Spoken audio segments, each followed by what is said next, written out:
آپ کا چونکہ علامہ صاحب کے ساتھ بھی بہت زیادہ قربت رہی ہے، اس کی کیا خاص وجہ ہے؟ پہلی بات تو یہ ہے کہ میرے دل میں ہر اس فرد کے لیے محبت ہے جو کتاب و سنت کے لیے کام کرتا ہے، اللہ جو مسلک اہل حدیث کے لیے کام کرتا ہے، ہر اس شخص کے لیے میرے دل میں محبت ہے۔ لیکن جو لوگ اپنی زندگی کو وقف کیے ہوئے ہیں وہ انتہائی محترم ہے میرے لیے، صحیح ہے۔ اور شاید آپ نے دیکھا ہو یا نہیں دیکھا تو میں آپ کو اور آپ کے توسط سے دوسرے لوگوں کو بتانا چاہتا ہوں کہ میرے دل دماغ میں یہ بات بیٹھی ہوئی ہے کہ با ادب با نصیب، بے ادب بے نصیب، اور یہی وجہ ہے کہ میں علماء کرام کی ہمیشہ عزت کرتا ہوں اور کوشش کرتا ہوں کہ آگے بڑھ کے ان کو ملوں، اور جتنا ادب ہو سکتا ہے، احترام ہو سکتا ہے، میں ان کا کرتا ہوں۔ حضرت علامہ شہید رحمۃ اللہ علیہ کا چونکہ ہمارے والد صاحب کے ساتھ ایک تعلق خاطر تھا، وہ ہمیں اس کا احساس تھا، اور علامہ صاحب اس وجہ سے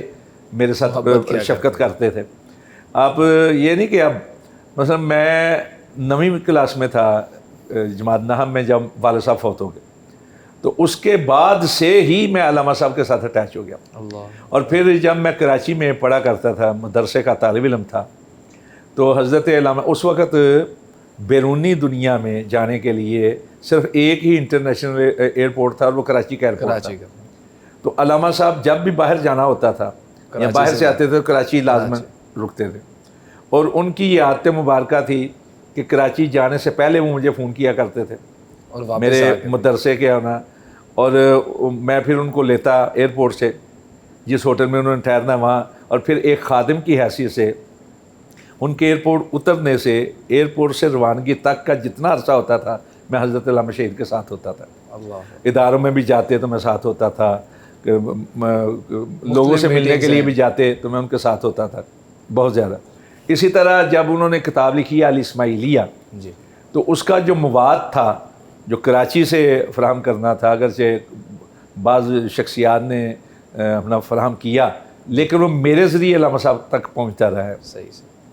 پھر اس دوران کے کئی اور واقعات بھی ہیں، تو یہ ایک وجہ تھی ان سے۔ اور یہاں میں ایک اور ریکارڈ کی بات بتا دوں جماعتی حوالے سے، کہ علامہ صاحب کا آپ کو پتہ ہے نا کہ ایک نظم انہوں نے الگ بنایا تھا، مرکزی جمعیت اہل حدیث، کراچی میں ان کا نظم قائم کرنے والا میں شخص تھا۔ حالانکہ میں اس وقت طالب علم تھا جماعت غرباء اہل حدیث کے مدرسے میں بالکل، جب علامہ صاحب جاتے تھے آتے تھے سب کو پتہ تھا۔ بلکہ ایک دفعہ تو علامہ صاحب باہر گئے تو کئی ہزار میں رقم تھی، وہ مجھے دے گئے کہ یہ سنبھالنا، میں واپس آ کے لے لوں گا۔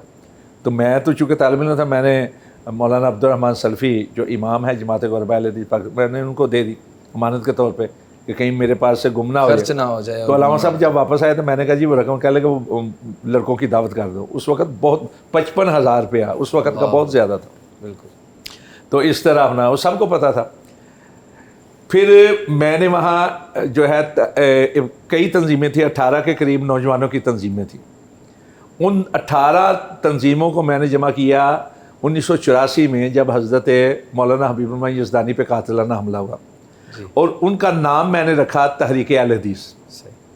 تو وہ سارے مجھے کہہ رہے تھے کہ تم کو عہدہ لے لو، میں نے خود نہیں عہدہ لیا، لیکن جس کو میں نے امیر بنوایا اس کا تحریک اہل حدیث کا، وہ امیر بنا جو ناظم سارا۔ بعد میں ساری کی ساری تنظیمیں اہل حدیث یوتھ فورس میں نے کنورٹ کروائیں، اور اسی کی بنیاد پر جمعیت اہل حدیث جو ہے تھی علامہ صاحب والی، جو جمعیت اہل حدیث اس کا نظم میں نے قائم کروایا۔ اور مزے کی بات یہ ہے کہ جمعیت اہل حدیث کا نظم جماعت غرباء اہل حدیث کی جو مرکزی درسگاہ ہے جامعہ ستاریہ اسلامیہ گلشن اقبال میں، اس کی جو مسجد ہے اس مسجد کے گیلری کے اندر اجلاس کر کے رکھا گیا نظم، علامہ صاحب کی موجودگی میں۔